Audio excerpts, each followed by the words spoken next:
Քննարկումների և քվեարկության, փակ գաղտնի քվեարկության արդյունքում քաղաքացիական պայմանագիր կուսակցության վարչությունը որոշեց քաղաքացիական պայմանագիր կուսակցության խորհրդարանական խմբակցությանը առաջարկել ազգային ժողովի մշտական հանձնաժողովի նախագահների հետևյալ թեկնածությունները. Աշխատանքի և բարեկեցության հարցերի մշտական հանձնաժողով Նազելի Բաղդասարյան, առողջապահության հարցերի մշտական հանձնաժողով Լուսինե Բադալյան, արտաքին հարաբերությունների հարցերի մշտական հանձնաժողով Սարգիս Խանդանյան, կրթության, գիտության, մշակույթի, սպորտի և սփյուռքի հարցերի մշտական հանձնաժողով Սիսակ Գաբրիելյան, եվրոպական ինտեգրման հարցերի մշտական հանձնաժողով Սոնա Ղազարյան, մարդու իրավունքների պաշտպանության և հանրային հարցերի մշտական հանձնաժողով Զարուհի Բաթոյան, պաշտպանության և անվտանգության հարցերի մշտական հանձնաժողով Վիլեն Գաբրիելյան, պետական իրավական հարցերի մշտական հանձնաժողով Արուսյակ Ջուլհակյան, տարածաշրջանային և եվրասիական ինտեգրման հարցերի մշտական հանձնաժողով Տրդատ Սարգսյան, տարածքային կառավարման և շրջակա միջավայրի պահպանության հարցերի մշտական հանձնաժողով Վահե Ղալումյան, տնտեսական հարցերի մշտական հանձնաժողով Բաբկեն Թունյան, ֆինանսավարկային և բյուջետային հարցերի մշտական հանձնաժողով Ծովինար Վարդանյան։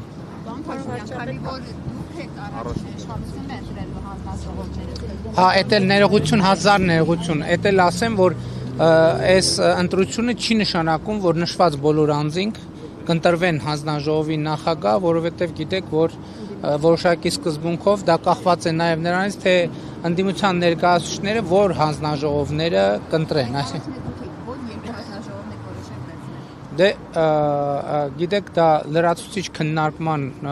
կարիք ունի, չնայած մենք քննարկել ենք, բայց այդ խորհրդարանական մեր գործընկերները կասեն, որովհետև դեռ ժամանակ կա,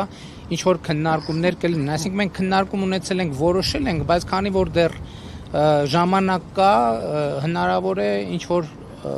ճշգրտումներ լինեն, դրա համար ես հիմա չասեմ։ Վարչապետ, կարող եմ թեմայից դուրս երկու տվեց վստահության ձայն, որովհետև երկրորդ փուլով է տեղի ունեցել եւ երկրորդ փուլ են անցել Արմեն Խաչատրյանը եւ Վիլեն Գաբրիելյանը, բայց Սասուն Միքայելյանն էլ բավականին շատ ձայներ է։ Թեմայից դուրս երկու հարց կարող եմ տալ, եթե այո, առաջին։ Ընդ որում ուզում եմ ուշադրություն հրավիրել, որ եթե ճիշտ է մեր հաշվարկը 6 կին 6 տղամարդ է ընտրվել, ավելի շատ չէ, եթե հաշվի առնենք նաեւ որ խմբակցության ղեկավարն էլ կին ընտրվել, այս դեպքում ստացվում է, որ ոչ թե գերակշռում են, այլ նորմալ բալանս կա, նորմալ չէ, ոչ մի միտում չկա, եղել է փակ գաղտնի քվեարկություն եւ այդպիսի որոշումներ։ Ոչ մի տեխնացու միաձայն չի ընտրում, ոչ մի տեխնացու, դե արդյունքները որոշ դեպքերում եղել են երկրորդ փուլ, ընդ որում Էսա ասեմ 4-5 դեպք ունենք, երբ որ ձայները բաշխվել են 9-10, այսինքն մի ձայնով է, մի ձայնի առավելությամբ է։ Պարոն վարչապետ, դուք հեռախոսազրույց ունեցաք Ռուսաստանի Դաշնության նախագահի հետ, հաղորդագրություններ տարածվեցին։ Հեռախոսազրույցը հայկական կողմի նախաձեռնությամբ է, ձեր նախաձեռնությամբ ինչ իրավիճակ էր, որ դուք որոշեցիք ամեն դեպքում հորդորել կամ առաջարկել հանել այդ սանկցիաները կամ դուք ինչպես ձևակերպում եք այդ սահմանափակումները եւ կարող ենք ասել, որ ըստ էության չստացվեց ձեր երկխոսությունը Ռուսաստանի նախագահի հետ, որովհետեւ համաձայնության մասին այնտեղ խոսք չեղավ եւ ի վերջո ինչու պարոն վարչապետ չի ստացվում լուծել հարցը, դուք վստահ եք, որ ընտրություններից հետո ձեզ կհաջողվի լուծել այդ խնդիրները։ Նախ երկխոսությունը ստացվեց, որովհետև երկար խոսեցինք։ Ինչ վերաբերում է նախ երկխոսությունը առնվազն մի քանի հարցերի շուրջ մենք եկանք ընդհանուր ըմբռնման, որ Հայաստանի Հանրապետությունը ամենակարևոր հարցը ունի լեգիտիմ իրավունք ինքը իր համար այլ ընտրանքներ ձևակերպելու, ձևավորելու եւ Ռուսաստանի նախագահին ասի, որ մենք հայտարարել ենք այդ ճանապարհը եւ մենք գնալու ենք այդ ճանապարհով, մանավանդ հիմա, երբ որ ժողովուրդն էլ Հայաստանի Հանրապետության քվեարկել է դրա օգտին եւ մենք ես ինչպես նախընտրական շրջանում ասել եմ, չեմ պատկերացնում, որ մենք մեր քաղաքականությունների արդյունքում հայտնվենք մի իրադրության մեջ, որ Հայաստանի Հանրապետությունը այլընտրանքներ չունի։ Հայաստանի Հանրապետությունը միշտ եւ բոլոր հարցերում պետք է ունենա այլընտրանքներ եւ այլընտրանք չունենալու դարաշրջանը փակված է։ Ինչ վերաբերում է խնդրին, ես տեսեք, մենք հիմա բոլորս արձանագրում ենք, որ այդ խնդրը Հայաստանինն է, բայց այդ խնդրը Հայաստանինը չի, դա ԵԱՏՄ խնդրն է, որովհետեւ փաստացի ստացվում է, որ Եվրասիական տնտեսական միությունը կաթվածահար է եւ չի աշխատում։ Եվ եթե այս հարցը արագ չլուծվի, թույլ տվեք կանխատեսել, որ դա կլինի ԵԱՏՄ-ի վերջի սկիզբը։ Իսկ հնարավոր է Հայաստանի կառավարությունը այդ դեպքում որոշի ավելի շուտ ԵԱՏՄ-ից դուրս գալ։ Չէ, մենք նման պլան չունենք։ Պարոն վարչապետ, եւ Հայաստանի հետ առաջացել խնդիրը, եթե դուք ասում եք, որ ընդհանրապես դա ԵԱՏՄ-ի խնդիր, ինչու՞ միայն Հայաստանի հետ է հիմա։ ԵԱՏՄ-ի, ես չեմ ասում, Հայաստանի հետ առաջացել է ձեզ հայտնի հանգամանքների պատճառով, որովհետև Հայաստանի Հանրապետությունը որդեգրել է այլընտրանքներ ունենալու քաղաքականություն, ընդ որում այդ քաղաքականության լեգիտիմությունը, այդ թվում Ռուսաստանի Դաշնության գործընկերները ընդունում են, ինչ շատ կարևոր է։ Այստեղ խնդիրը հետևյալն է, թե այդ այլընտրանքը երբ պետք է իրացվի։ Նաև պաշտոնական հաղորդագրության մեջ էլ է ասվել, դուք գիտեք, որ մայիսի 29-ին ԵԱՏՄ անդամ երկրների 4 երկրների ղեկավարներ ընդունել են հայտարարություն, որտեղ կամ պաշտպանել են Եվրամիության անդամագրվելու հարցով Հայաստանում հանրաքվե անցկացնելու իրադրությունը, ինչը վատ չէ։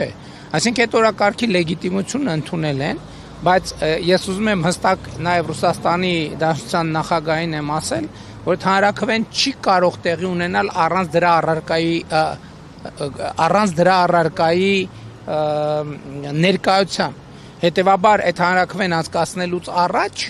մենք առնվազն պետք է դիմաց լինենք Եվրամիությանը անդամագրվելու հարցով եւ այդ օրակարգը պետք է այլընտրանքը պետք է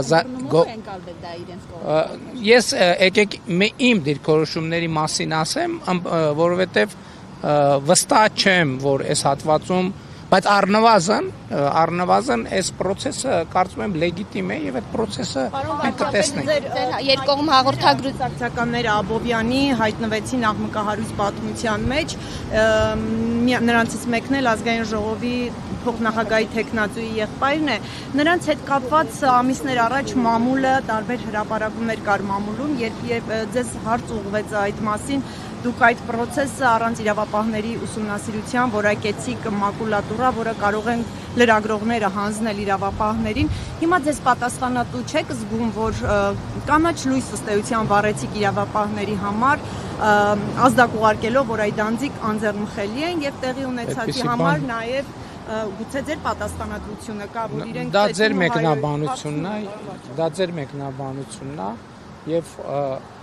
ցանկացած դեպք եւ նախկինում նշված եւ չնշված եւ հայտնի եւ որը կարող է հայտնի լինել, պետք է իրավական արձագանք ստանա։ Երբեք որևէ մեկը չի ասել, որ իրավական արձագանք պետքա չլինի, եւ ես չեմ հիշում, որ որևէ մեկը ձեր ասած դեպքով նշած լինի, որ ինչ-որ մեկը ինչ-որ մեկին պետքա ծեծի ենթարկի։ Չէ, նկատի ունեմ, որ իրենց հետ կապված մամուլու մահազանգ բոլորի հետ կապված կոռուպցիոն դրվագների վերաբերյալ դուք առանց ուսումնասիրության ասացիք դա մակուլատուրա է։ Կներեք, ըստ էության ստացվում այնտեղ մեկը մյուսին մեղադրում է փողեր վերցնելու, չվճարելու, տարբեր այսպիսի պատմություններ են, որը ավելի խորքային են, մեկ տարուց էլ ավելի շատ։ Ինչ կապ ունի դա կոռուպցիայի հետ։ Դա հենց այդ կոռուպցիոն պատմությունների Ինչ կապ ունի դա կոռուպցիայի հետ։ Այսինքն երկու մասնավոր անձ իրար հետ ինչ որ հարց ունեն։ Այսօր հազարավոր մասնավոր անձինք իրար հետ հարց ունեն։ Մասնավոր իրավաբանական անձի հետ։ Դրա պատասխանը իրավական process-ն է, պետք է իրավական։ Դες համար տարօրինակ չէ բարեկյուղեկցությամբ ԿՊԱԿ-անի Հայոյան։ Ավետ Պոնջորյան, Նայիրի Հակոբյան։